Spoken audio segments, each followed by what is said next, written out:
السلام علیکم ورحمۃ اللہ وبرکاتہ۔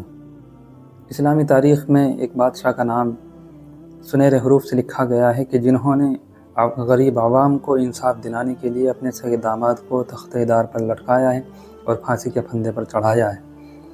اور وہ واقعہ یوں ہے کہ سن 800 ہجری کا جب آغاز ہوا، یعنی 7ویں صدی ہجری مکمل ہوئی یا 8ویں شروع ہوئی تھی، تو بادشاہ کی بادشاہت کو 8 سال مکمل ہو گئے تھے۔ تو جو بادشاہ کے وزیر تھے اور خادم تھے، انہوں نے یہ چاہا کہ اس صدی کے مکمل ہونے پر اور نئے سال کے آغاز پر تھوڑا بہت کچھ خوشی اور مسرت کی جائے، جشن کا ماحول بنایا جائے۔ چنانچہ بادشاہ بہت نیک تھا، عادل تھا، متقی تھا اور رحیم تھا۔ اس نے حد میں رہتے ہوئے ان چیزوں کی اجازت دے دی۔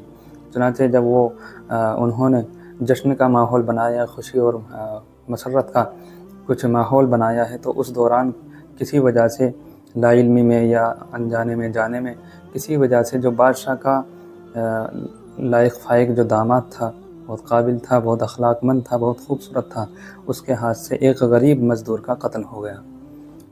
بادشاہ کو اس کی اطلاع دی گئی کہ فلاں غریب مارا گیا ہے۔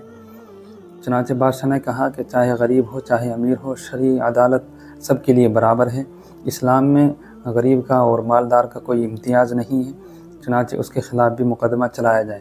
چنانچہ قاضی کی عدالت میں مقدمہ شروع ہوا اور یہ ثابت ہو گیا کہ بادشاہ کے داماد نے ہی فلاں مزدور کا قتل کیا ہے۔ چنانچہ قاضی نے پھر یہ چاہا کہ جو مقتول کے وارث ہیں، جو مزدور قتل ہوا ہے، اس کے جو گھر والے ہیں، ان کو خون بہا لینے پر راضی کر دیا جائے، یعنی اس کے بدلے میں وہ کچھ پیسے لینے پر راضی ہو جائیں۔ چنانچہ 22 اشرفی لینے کے لیے وہ راضی ہو گئے اور رضامندی سے انہوں نے راضی نامے پر دستخط کر دیے۔ چنانچہ آخری فیصلے کے لیے وہ فیصلہ بادشاہ کے سامنے رکھا گیا، چونکہ بادشاہ کا فیصلہ ہی آخری ہونا تھا۔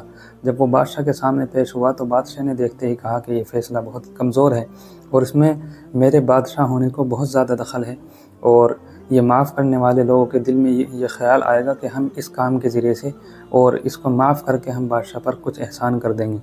چنانچہ بادشاہ نے اس فیصلے کو قبول نہیں کیا۔ ہزاروں سفارشیں اندر باہر سے آئیں، لیکن بادشاہ نے بالکل بھی اس کو قبول نہیں کیا اور یہ کہا کہ اگر میں آج اس کو معاف کر دوں گا تو پھر مالدار لوگ غریبوں پر ظلم کریں گے اور اس کے بدلے میں پیسے دے دیا کریں گے۔ 22 اشرفی دینا کسی بھی مالدار کے لیے کوئی مشکل نہیں ہے، لیکن ایک جان جو ہے وہ چاہے غریب کی ہی کیوں نہ ہو، اس سے بہت زیادہ مہنگی ہے اور اس کی بہت زیادہ قیمت ہے۔